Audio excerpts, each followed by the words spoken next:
today we got two deers from the local hunter. One is a male, you can see its horns here, and another's a female. Could be carrying, I don't know. They were shot by rifle rounds to the head, so the meat shouldn't be too tainted. I got my setup all ready here to go, so without further ado, let's start butchering. Let's see.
It's been pretty cold recently.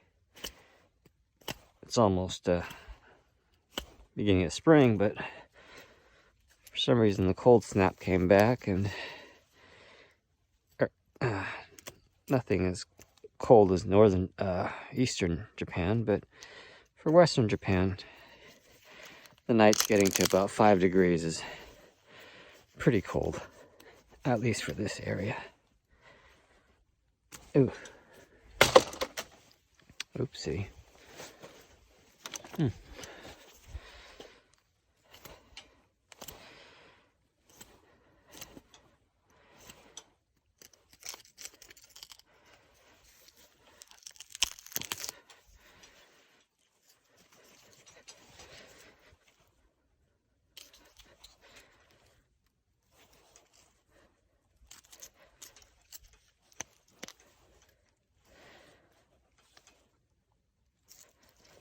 Sometimes it's difficult to get between the joints. Although, over time, I've gotten a lot better at it. I used to get stuck at this point a lot. Come on. There we go. Alright. Now it's time to lop off the head. For a male, looks more like a female. I mean, it's got horns, it's a male, but it's a lot thinner neck. I guess it's a juvenile.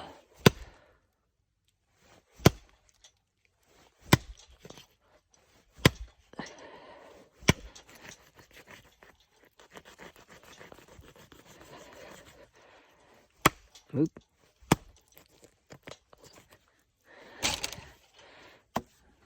Much better than last time. I could smell the gastric juices coming out of the esophagus. Whew.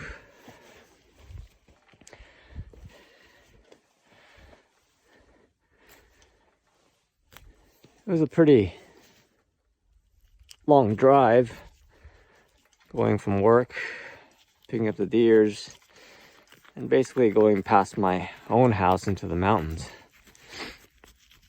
I'd say altogether it's about a round trip, over a 3-hour drive. It was a busy day at work too. could find a lot of reasons to complain and not want to drive another 3 hours after a long day at work.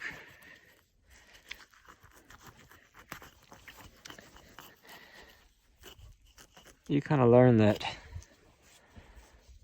work and being tired, even something like hot or cold, it's just like it's just an image in your mind, an idea.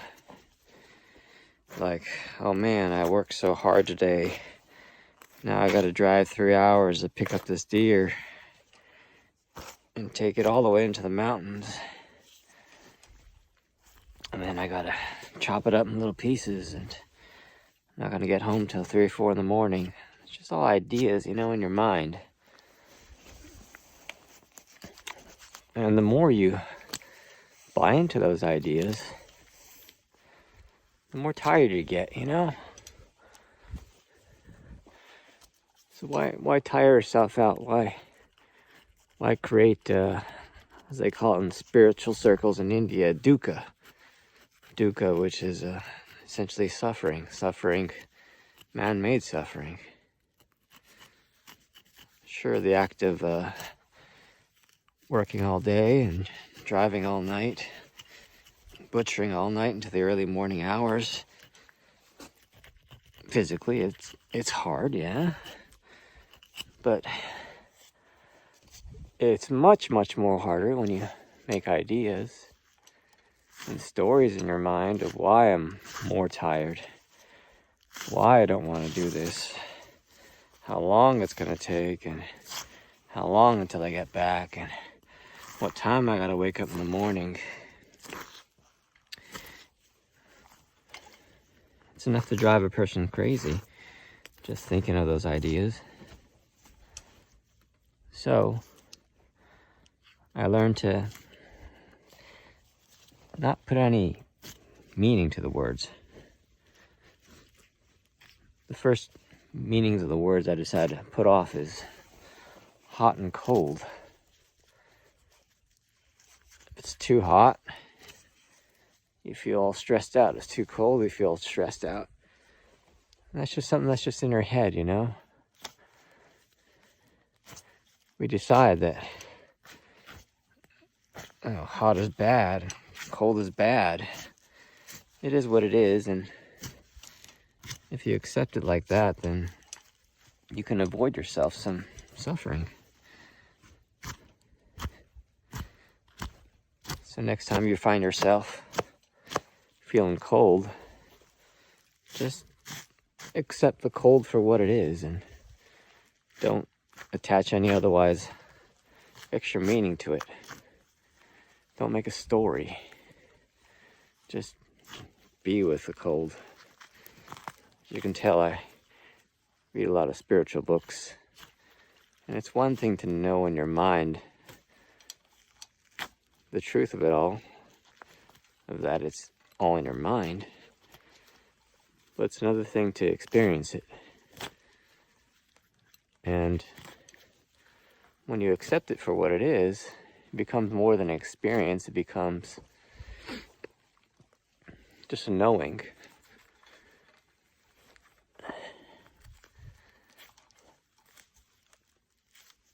And you accept things for how it is and don't create any stories, and driving 3 hours and butchering till the middle of the night becomes a piece of cake. It's just doing something. Maybe if I wasn't here, I'd be at home watching some movies, probably until midnight or later. And what's the difference between doing that and doing this? It's a little bit more physically intensive, but not a whole lot of difference.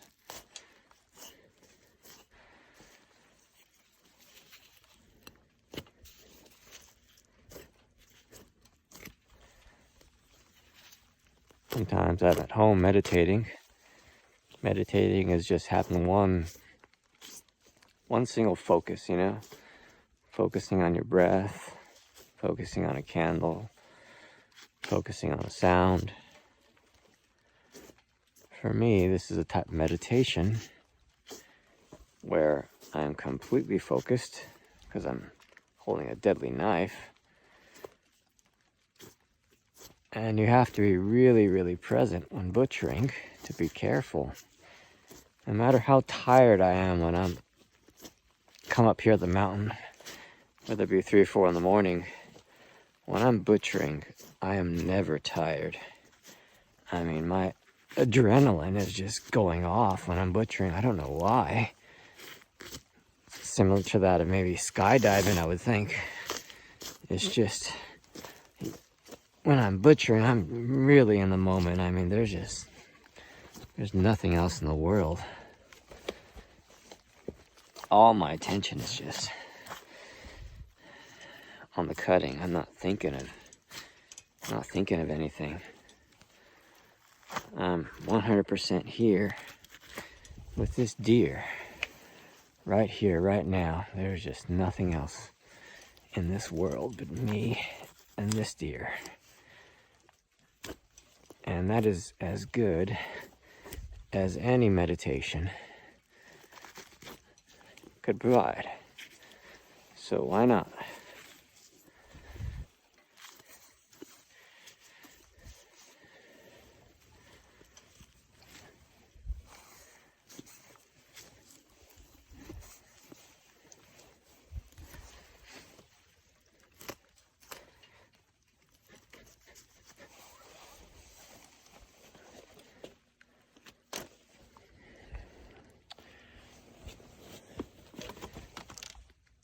Maybe we can fit the guts in there too. It's not that heavy yet. Now it's time to start taking apart the legs. Oop, okay. Not as many ticks as I usually would see, which is pretty cool. Sometimes they're just crawling with ticks. Makes me a little uncomfortable.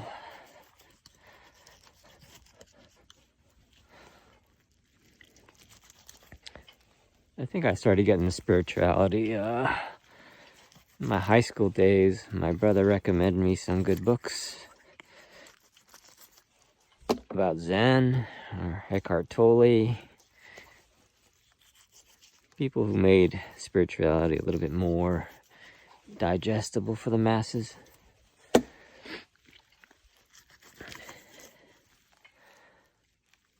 thing about spirituality, though, is that it always seems to be for really intellectual people.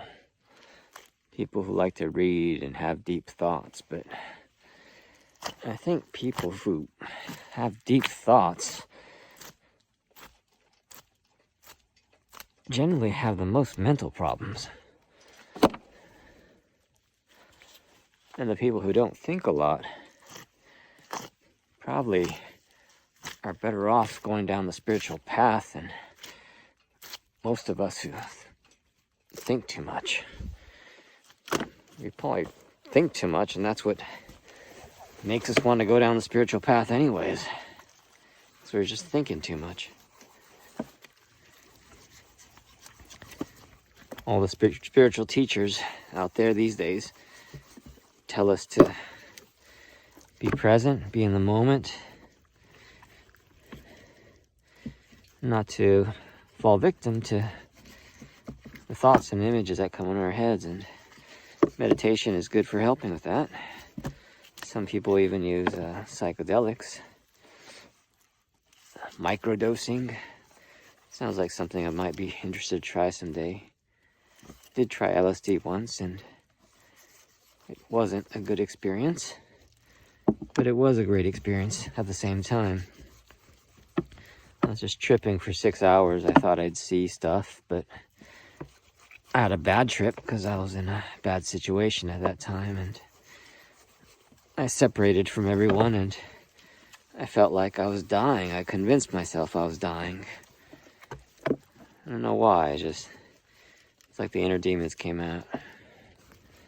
Like I was just alone and scared, lost. So I guess the LSD kind of exasperated those feelings. And at one point, it was like I was watching myself through a TV screen, a really small TV screen that I could barely control. And that was terrifying.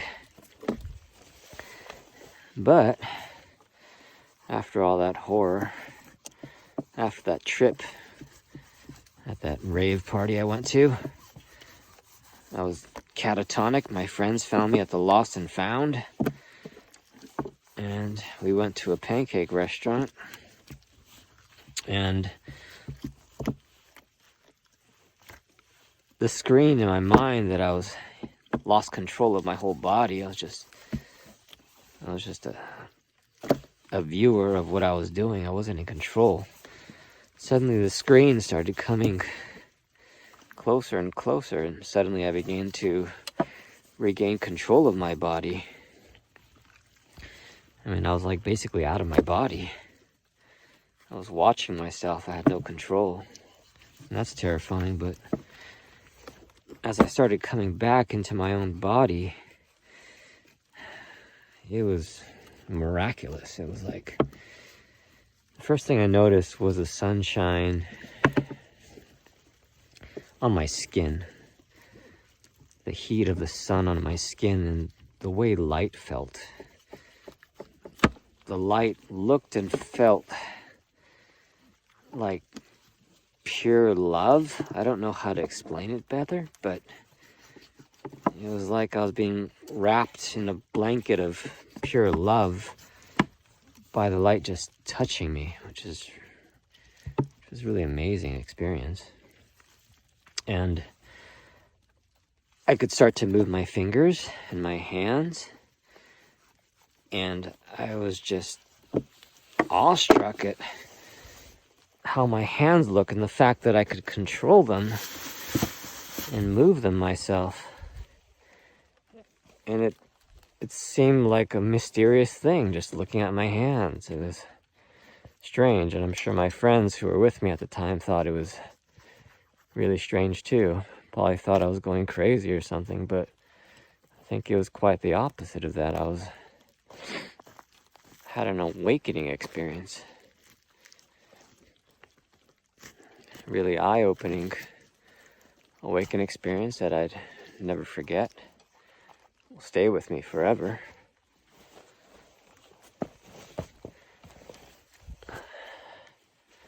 Although the feeling of dying for 6 hours is something I don't recommend. I was a lost kid at the time and wanted to get in danger and experimenting. I think everyone could kind of relate to that. I never really looked at the world the same after that.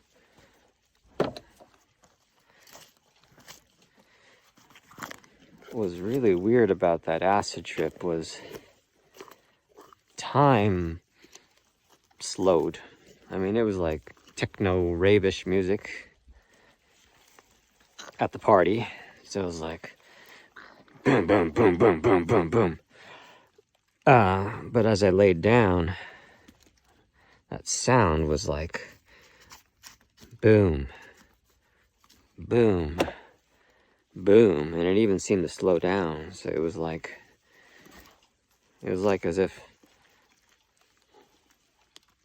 a minute had turned into 2 or 3 minutes, and it just expanded further and further. Like a minute felt like an hour at one point, where second hands on the clock, the second hand on the clock was like, it was ticking super slow, the second hand. So that freaked me out, and I was like, well shit, if 1 second felt like 10 seconds, then 10 minutes might feel like 10 hours. And I would be stuck here. And that was just a scary thing to think about.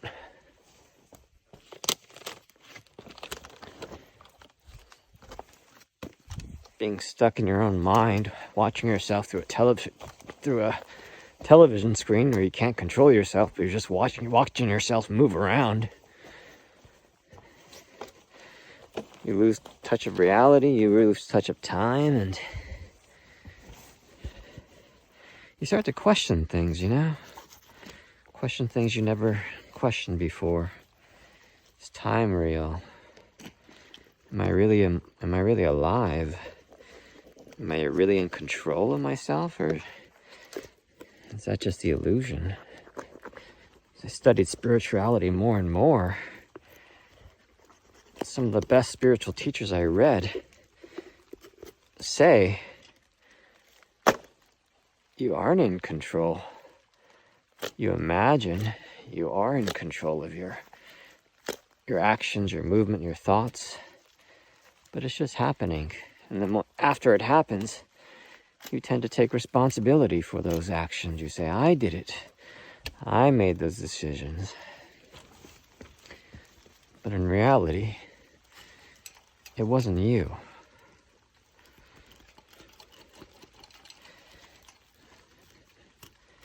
Because you're not the body, you're not the mind. You're never born, you never die.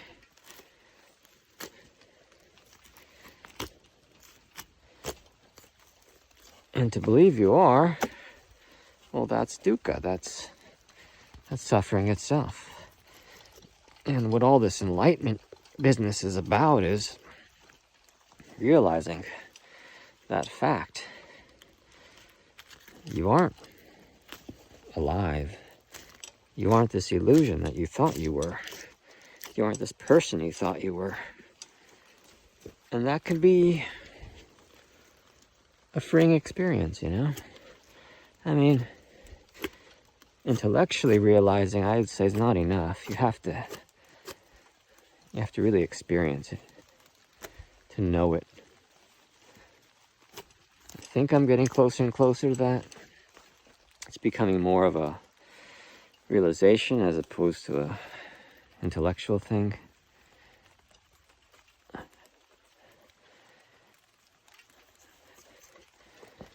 And suddenly the weight of the world is feels like it's a little bit off your shoulders, You're not carrying the weight of the world because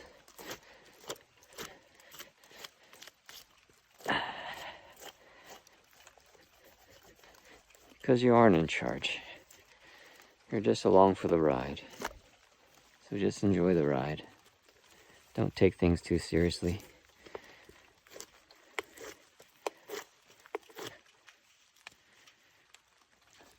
I think there's another spiritual person that said, you are a character in someone's dream. That was pretty deep. Just like when you have a dream, other characters emerge from that dream. Maybe those characters in your dream think they're alive, but maybe they're not. And as soon as you wake up, well, they just disappear. But while they're in the dream, it seems so real. It seems that everything's real in that dream.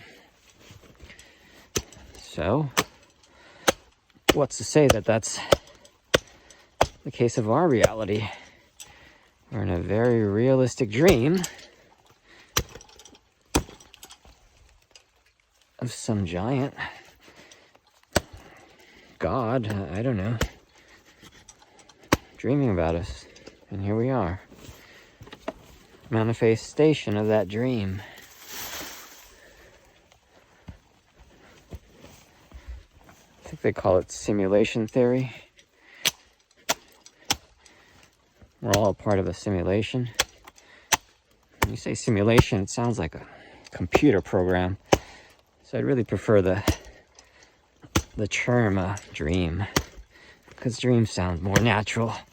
Computer sounds like we're in a damn machine, but I don't think we're in a damn machine. Something this sophisticated, this simulation.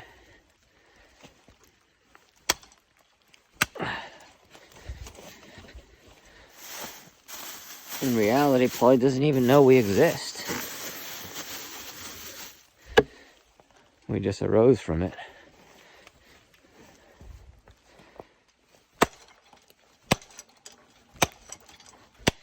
That is to say, if you believe it, you might think, well, none of this all matters. It's all a dream, right? You do whatever you want.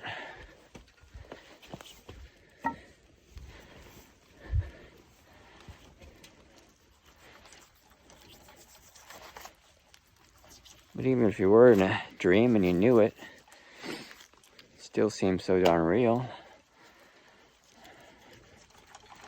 Why not live the parameters of the dream and live it as best you can? And the best way you can do that is acceptance. Accepting everything as it is. It's starting to rain now. Hear that?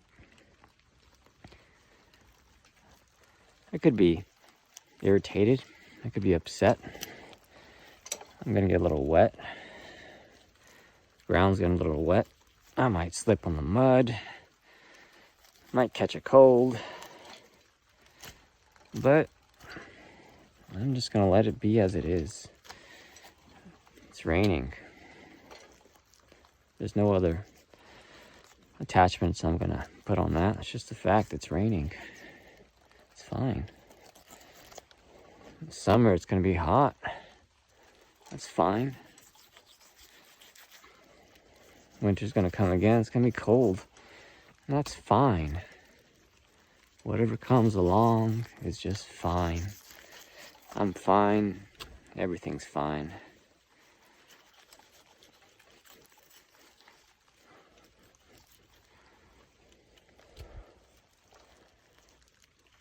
Of course, when you get into more deeper topics like war, you don't want to say that's fine.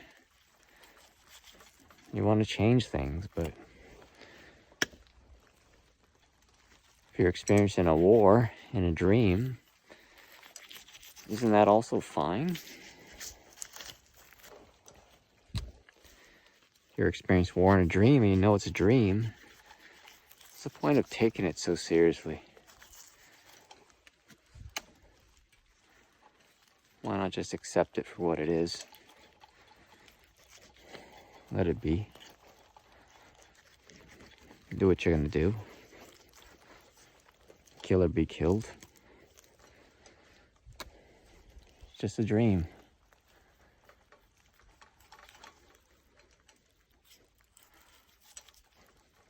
To really accept things like that is, I guess, what you would experience, maybe enlightened people would experience. They have no troubles, they say. They have no worries. Because they realize the truth. Oops.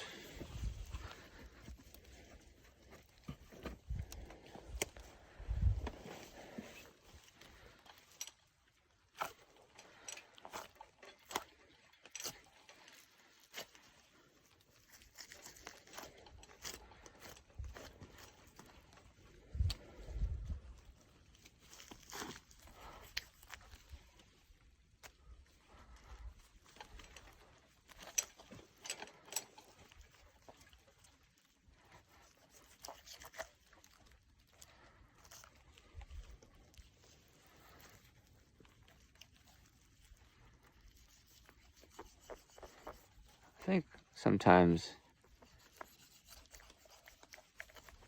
some of the issues I have, spirituality, especially the deeper kind, is they say that time doesn't exist, and for the enlightened person, every moment is a new moment, free of burdens of the past, and anxiety about the future. Sounds like a nice place I would like to be. And when you're in the present, well, that's not an issue anymore, is it? But so easily, we get sucked.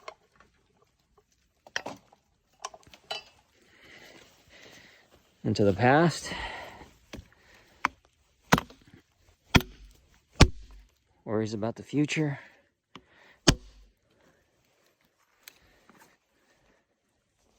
and then we're back into dukkha, self-inflicted suffering. Ew, that's a lot of meat wasted. But hell, you know what? I'm just gonna leave it as it is. I'm just gonna accept it for what it is. It's fine. One down.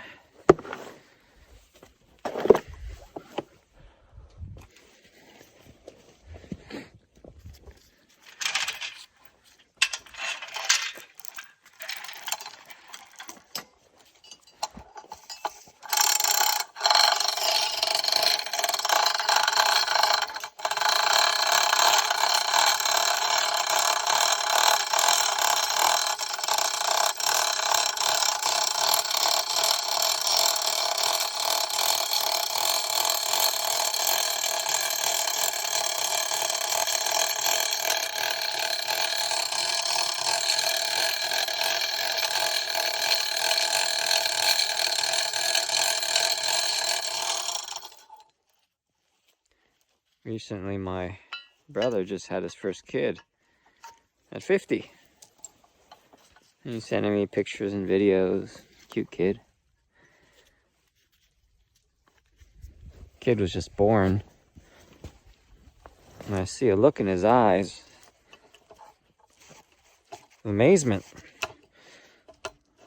Oh. He's looking around. Has no idea what's going on. Doesn't realize. I mean, he does realize, I think. Realizes what a lot of us have forgotten. Or should I say, he's gonna learn to realize things. As we get older, we wish we unlearn. But we need to learn to function in the world.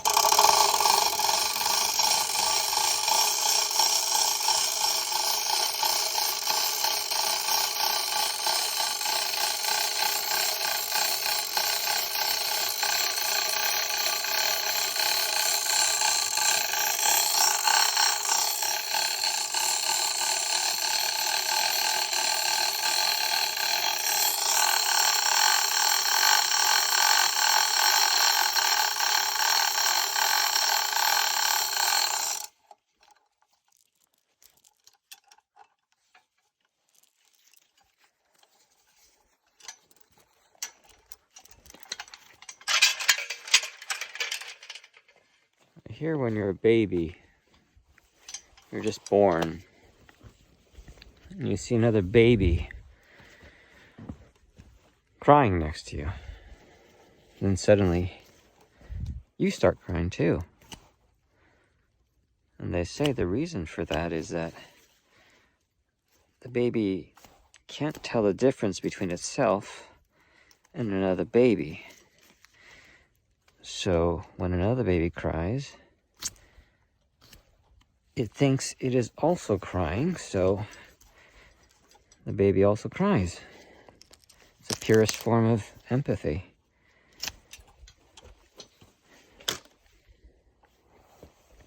As we get older, we find reasons to separate ourselves from others. We realize, well, this is my hand. I can feel it. I can experience it. So these sensations I can feel. So this is my hand. This is mine. And this is theirs. And then we discover, or at least learn, there's mine and there's yours. And then it all goes downhill from there, but mine and yours, he and she, this and that, good and bad, right and wrong.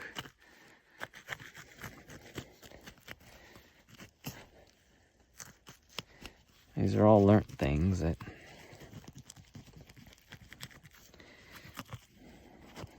make up.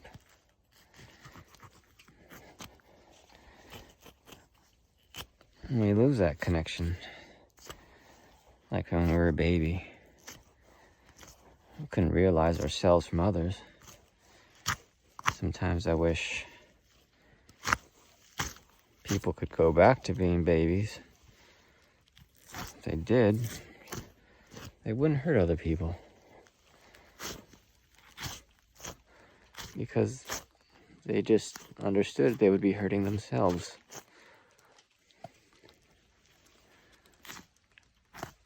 I always think of this situation sometimes.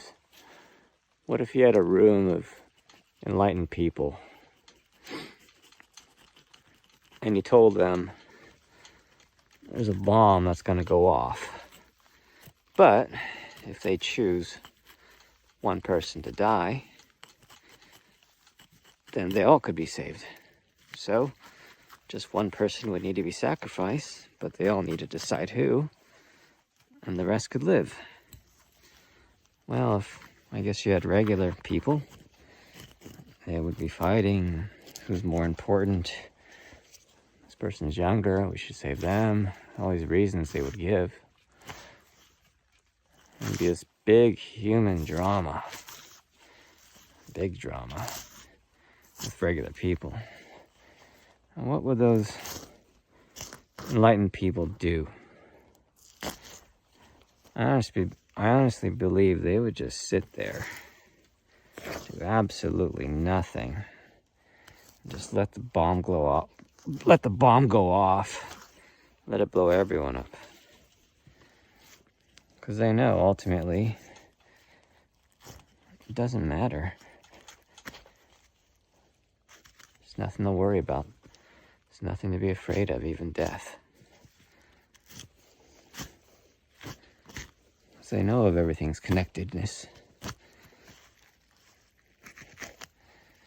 And they know, although the body may die, the pure consciousness that they are never dies. It's when the consciousness accidentally believes the illusion that it is alive through this body. The consciousness thinks it's the body. That's when things go haywire. That's when we find a need for protection and save ourselves from the other people.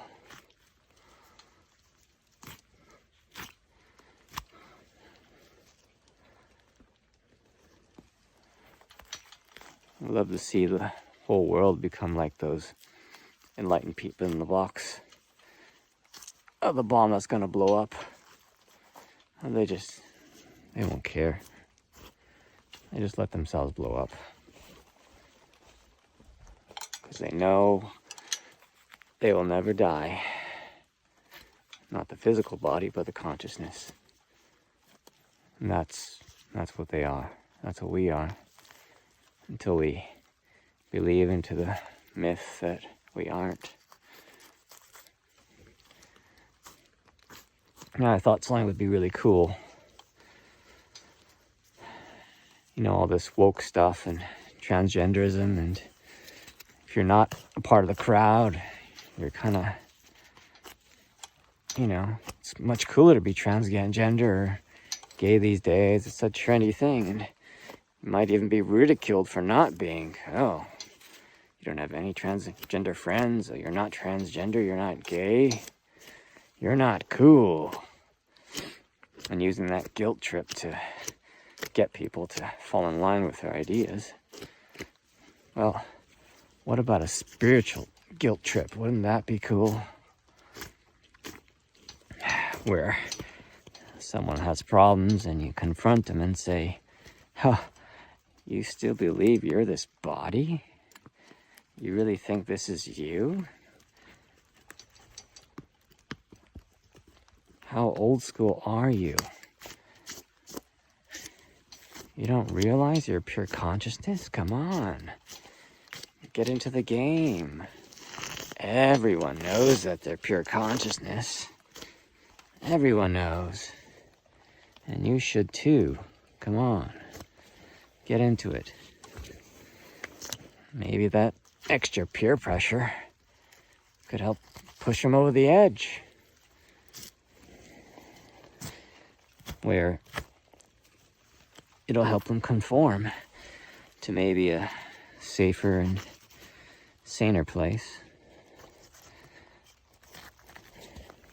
Of course, it should be more of a decision rather than a pure pressure kind of thing that's never really done anyone good. I forgot to cut off the head. Oh well.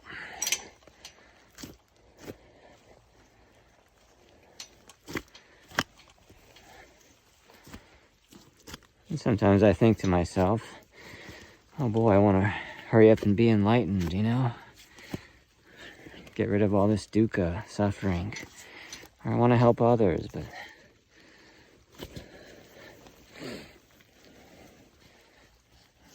when you realize and are enlightened, you come to realize there are no others. There's only you. You as in pure consciousness, everything.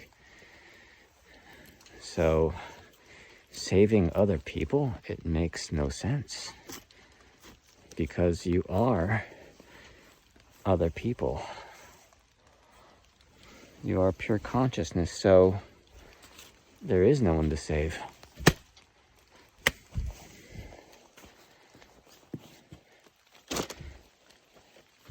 So if you want to save the world,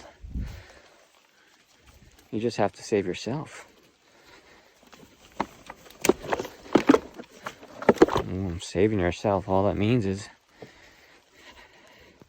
just realizing you're not the body anymore and you're pure consciousness.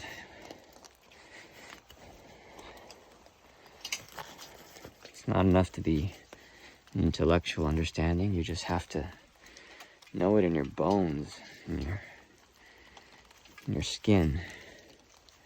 I think people do know, because we were there. When we were babies, we were there. I looked at my brother's baby's eyes. It was there. Maybe not so functional in this world, but there was peace. Because it doesn't understand anything. It is pure consciousness, it is pure awareness. And that's where I think everyone wants to be.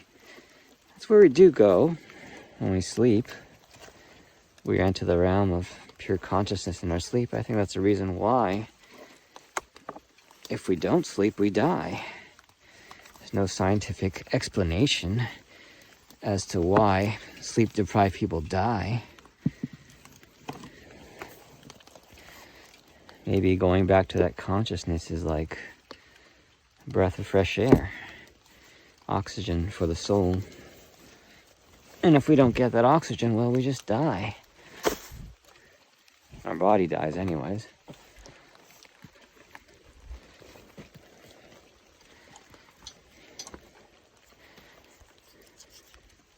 Food for thought.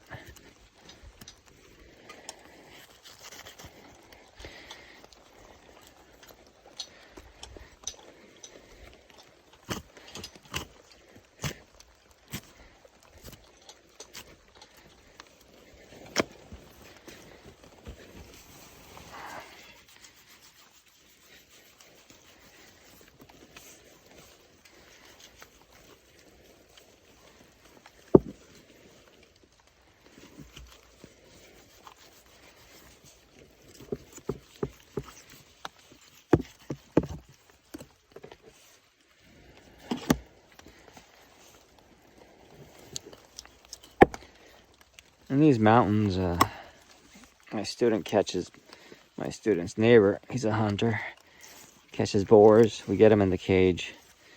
They usually let them starve to death in the cages and then dump them somewhere. I told him, it's a waste. I'll dispatch them myself and butcher the meat. It's good meat, and valuable resource, so make use of it. So he calls me to the mountains one day, and we got the boar in the cage. I got my spear ready, and it's a pretty violent death. It's squealing and wreathing and blood pouring out of it. And the strangest thing happened. It's like I didn't kill it. It's like I killed myself, but not in a sad way, but it's like I died alongside of it. Like I was one with it, you know? I guess that's kind of a bit of an enlightening experience. I didn't feel its sensation of suffering. I didn't feel what it's like to have a spear stuck inside me, but when that boar died, I looked straight into its eyes and saw all the pain and suffering melt away and turn into something really peaceful. Really peaceful.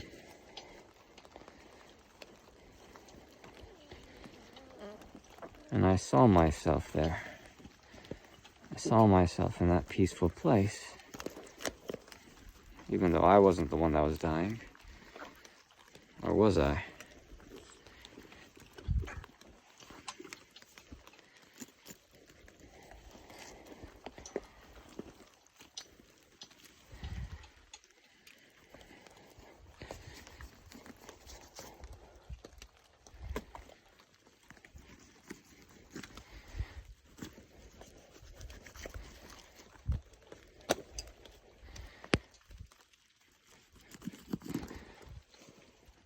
Whoop.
They say there is only sound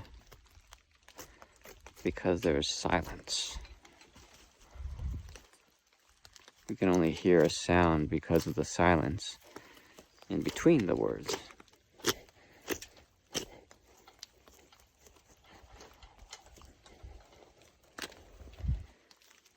And sometimes the silence between the words can have a much more profound impact than the words that are between them.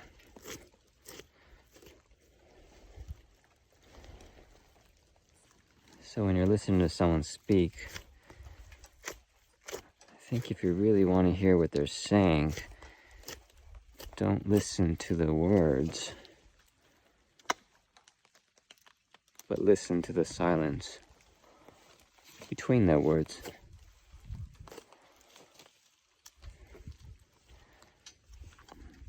Then maybe you can hear a more profound truth.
I hope you're enjoying my meditation with me.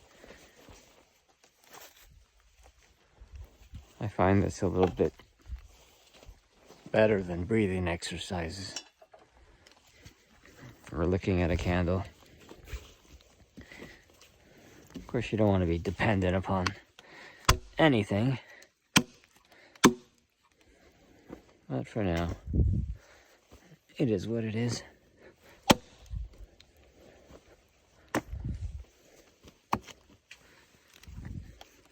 Hopefully someday I wouldn't have to do anything to feel the way I'm feeling now. Just always be.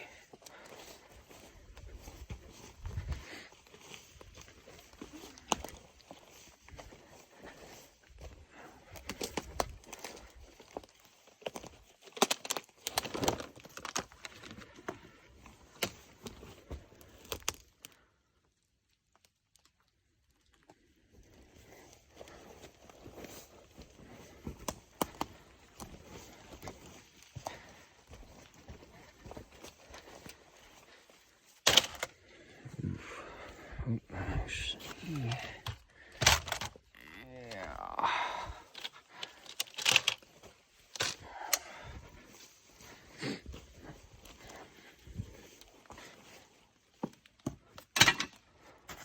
Oopsie. Okay.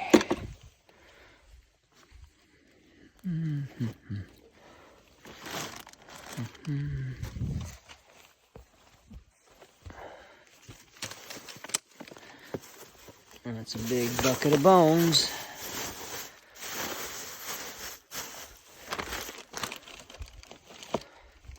Oof. Okay.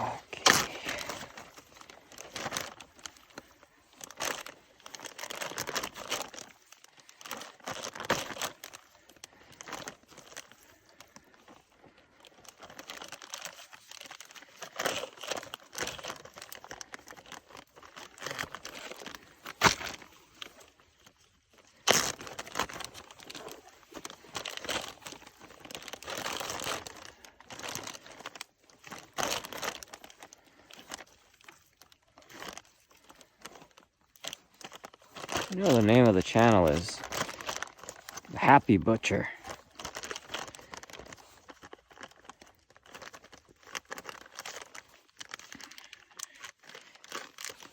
Unfortunately, happy is a polar opposite of sad.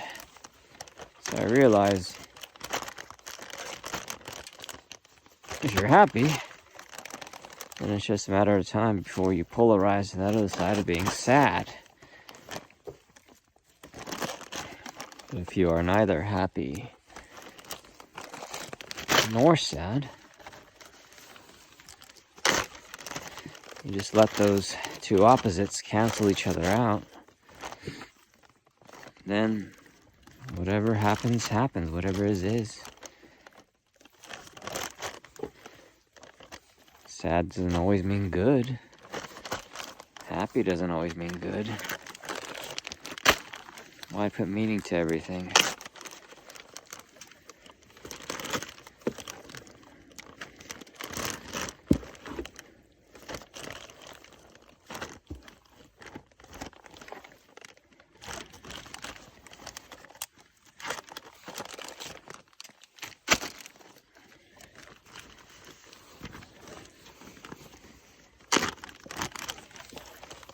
You know, when I was in junior high school, I didn't notice race so much. I mean, this person was a person. That person was a person. Later did I realize or learn that that's a black person, that's a white person, I'm an Asian person.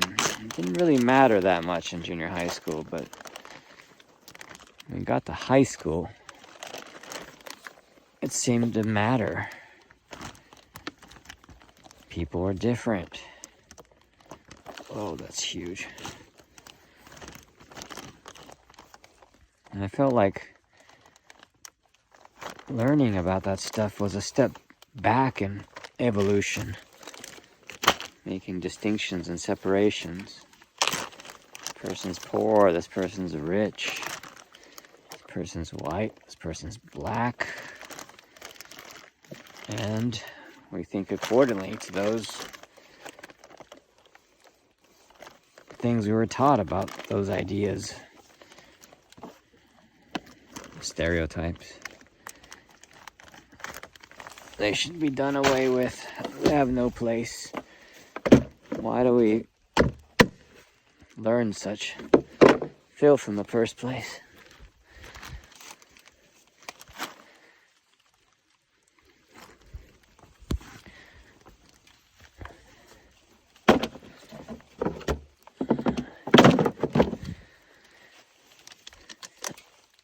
Ooh.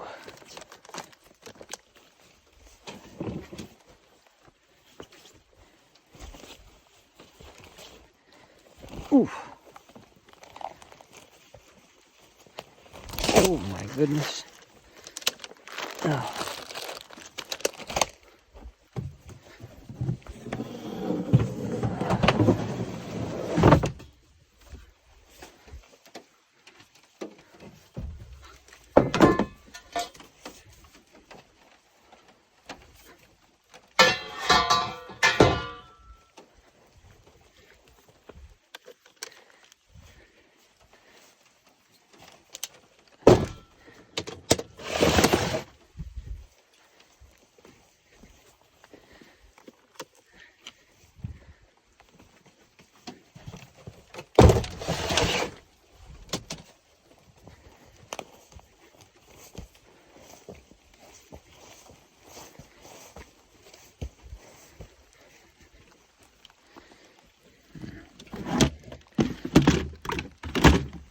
Ooh.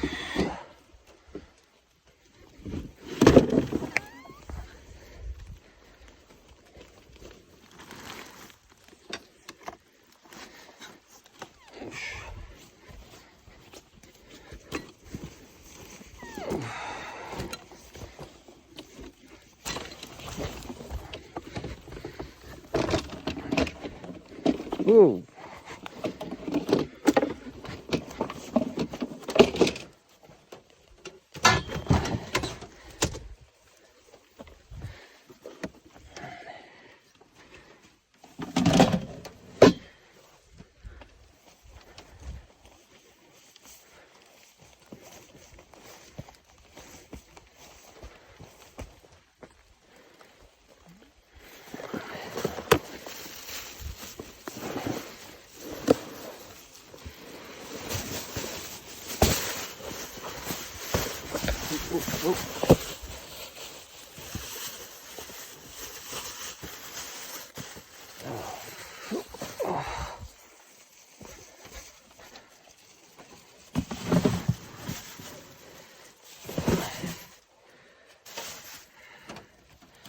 And that's a wrap. Until next time, y'all. Enjoy the silence.